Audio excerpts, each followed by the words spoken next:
Hey everybody, Scoutcrafter here again. It's Wednesday. It's midweek. I came down here, picked out a tool during the week that I bought a long time ago, and it's kind of a strange one. Thought we'd mess around with it, so let's get right to it. See what we got today. Okay, for today's project, we got this nice little, kind of like a regular adjustable wrench here. Now let me tell you a little bit about this. First of all, you can see the price there. I didn't pay it. I'm sure I paid probably about $10. But if you look underneath the price, you see that yellow right there? You see that yellow?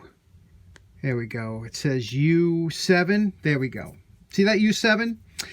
Well, when I went to Jacktown one year, Bob, my good friend Bob, who does, well, maybe that's a U71. Maybe that's what it was. Yeah, U71. Bob, he buys out. He sells at Jacktown. You probably know him if you've ever been to Jacktown. Great guy. And what happened was he buys out collections and things like that. And there was this old timer that had a collection of hundreds of bicycle wrenches, And I remember these were, pretty big at one time. We've done a few on the channel. And what happened was this guy, because he marked every one with these yellow letters, every wrench, and then he had a book explaining what each wrench was. But when Bob got it, he got the whole thing at a good price, and he was selling them cheap, He had them in boxes, and I bought a few, but this guy, whoever it was that passed on, he must have had in excess of 500 different bicycle wrenches by the time he finished collecting. So this one here is a British-made model, and you could see the texture. The forging scale on this is absolutely incredible, right? Have you ever seen such a, and look at the back here. Look at this. Look at that. I mean, they say war finish. This is like beyond war finish. This is just where they stamped it out, they put it together, it fit, and they threw it in a box. There is some markings here which we'll probably lose because, B290 something and E4.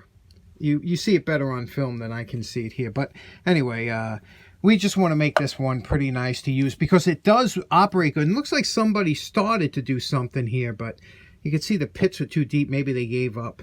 And there's little dings and dents around it. So let's get started. Let's have some fun with this and see what we can do. Okay, two things. First of all, notice the Band-Aid's off. Remember, that's that cut that was there. And the reason it was bad, I had a Band-Aid on so long is because it was right on the crack, and every time you moved it anyway.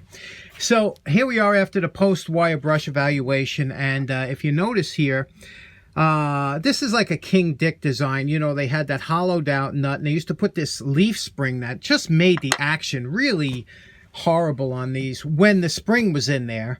But when you took the spring out and you filled it in with a washer or something, the action was much better. That's why the spring is probably gone on this one. You can see here we got some chunks taken out of the tip there. You see that there? And over here in the back, a little chunk. And that's pretty deep, right? So we're going to have to address that.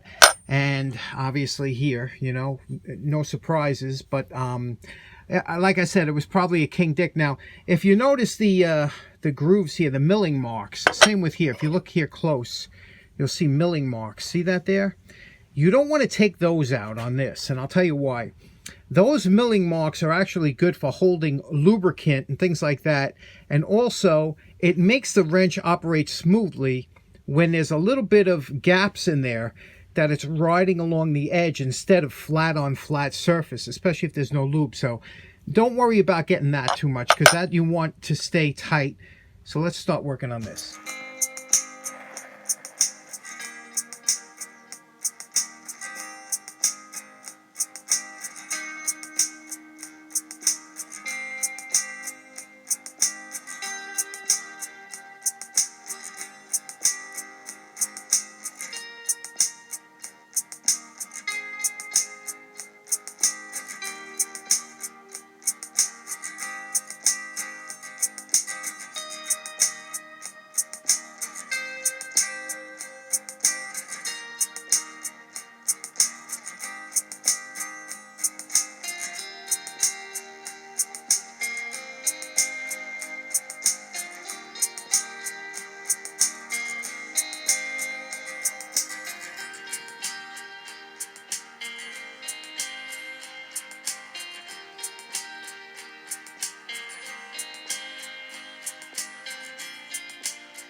Okay, you can see the scratches that the coarse flap disc leaves, you know, but we'll take that out with a secondary pass over, and then the belt sander will really smooth it out. But you see the difference there between that and that, right? And I got to tell you something. This steel isn't super hard, you know, so it's not like if I was doing this with some of the other tools you do that I was doing the other day, that it was just going, it was taking forever. This is coming off so nice, you know, so you could see here what it's looking like, and it's coming along nicely. We're just going to finish up now. We got to take all them forging lines off there. You see, they did it with the factory, but they did it real quick. Probably took them no more than maybe 10 seconds, 15 seconds. That's, I guess, the time allotted, if that much. So we're going to try and make that all, look at that back. Look at that, huh? We're going to try and make that all nice.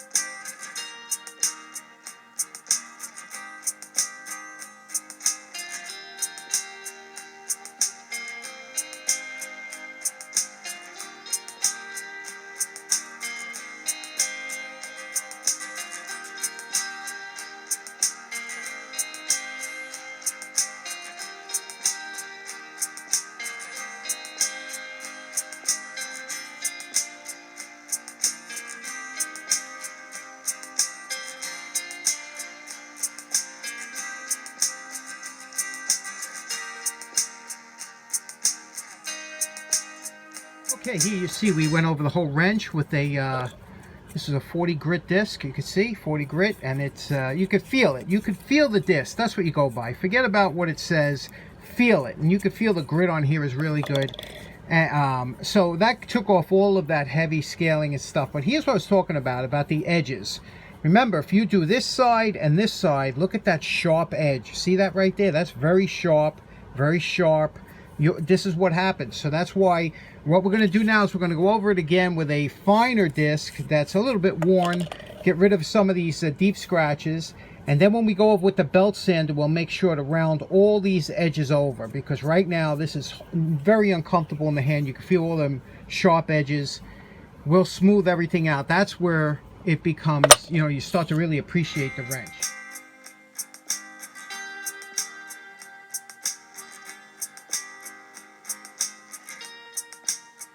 Hey, you know what's funny? A couple videos I mentioned, don't be stingy with the 50-50. And I had a couple comments, people saying, what is 50-50? And, you know, we take it for granted. You know, I do all these videos and I assume that the audience knows what I'm talking about, a lot of things I mentioned. So I apologize for that. And I'm going to try and make it a concerted effort that when I do mention something like the 50-50, which is half acetone, half automatic transmission fluid. It's a penetrating fluid and a cleaner that we use here in the shop, and it's really fantastic. But I will try my best not to make those comments that kind of like insider joke things, because, you know, we have a lot of new subscribers, and I appreciate you, and welcome to the channel. So let's go upstairs, have a little dinner, and we'll see how that wrench turned out. One thing about these F-style wrenches, this is an old King Dick that I did. And you can see here that there's always a little bit of play down here. So they put a little spring in that pocket, and that spring puts tension on this nut. You always want to have the solid side facing up. So this way, see, there's very minimal play here. You see? No play. And that's because we add a little delrin washer here. Now, what is delrin? Delrin is a polymer. It's a acetate homopolymer, actually. And it's a very strong, stable, and easy to machine material that can take the place of a lot of metals. It's extremely strong, dense, and it has very little friction to it. So you could use it in areas where metal might wear down and start to grab. This stuff is fantastic. And when you want to buy something like this, you look on eBay, and a lot of times, sometimes you'll see what they call lathe drops. Now, when you're working with this stuff on a lathe, you have to chuck it in the chuck. So you have a minimum that you can put in it, you know, like maybe 1.5 inches. Once you get down to a certain point, they take this and they throw it in a box because they can't do anything more with it. So, but then they put it on eBay sometimes, and it might cost you, you know, I bought a big box of it, and it cost me like 20 bucks because of the shipping and whatnot. But I got a whole bunch of these pieces like this. Now, for me, this is great for, you know, but you can't really use that in industry. Same thing with these rods. A lot of times you'll get 1-foot rods and they'll be very cheap. So that's when you pick them up. So now we're going to cut off a piece here and we're going to make a washer for the wrench.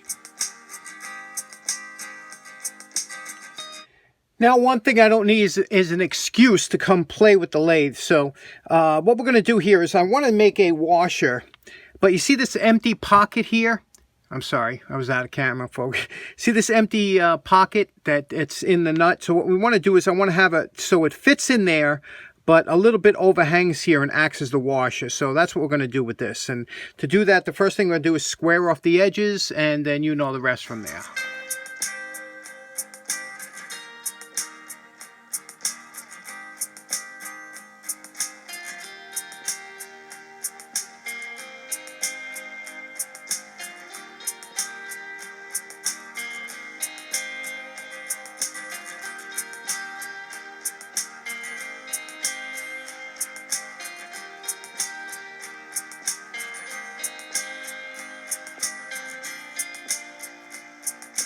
Here's something I didn't know about. A good friend of the show by the name of Jeff and Dar, his wife Dar, he sent me a box of great, he's a machinist, he was a master machinist, he sent me a box of stuff, and in the box was 2 of these lathe files. Now, if you've never seen a lathe file before, it's a file that's meant to be used on a lathe, because if you notice, the grooves in here, instead of being cut at, let's say, a 20-degree angle, they're more of like a 45-degree angle. It's a much steeper angle. So when you address the file on here and you run it down, it works so much better. It's night and day. It's changed my life. I keep this by the lathe. He gave me 2 of these. This one here is a fine, and this one here is a little bit larger one. They work fantastic. Again, thanks, Jeff. And if you've never used a lathe file, pick one up if you're going to use it on the lathe.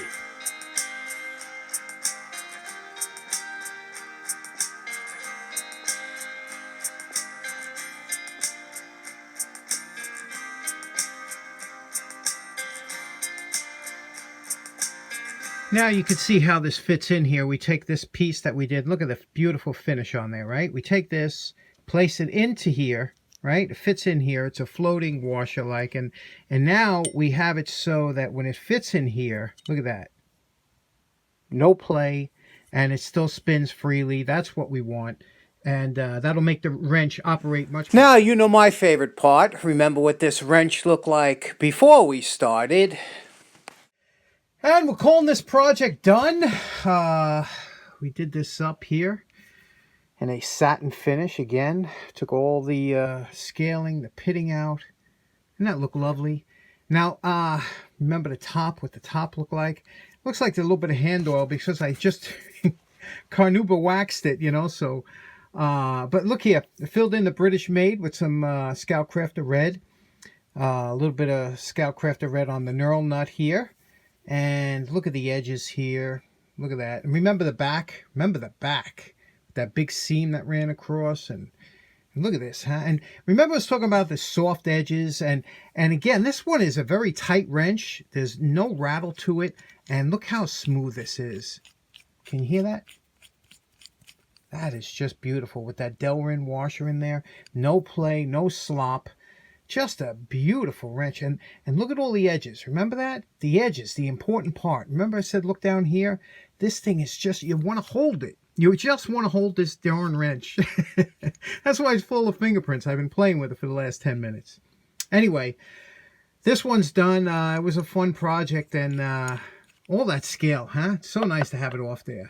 British made. For my friends on the other side of the pond, this one's for you.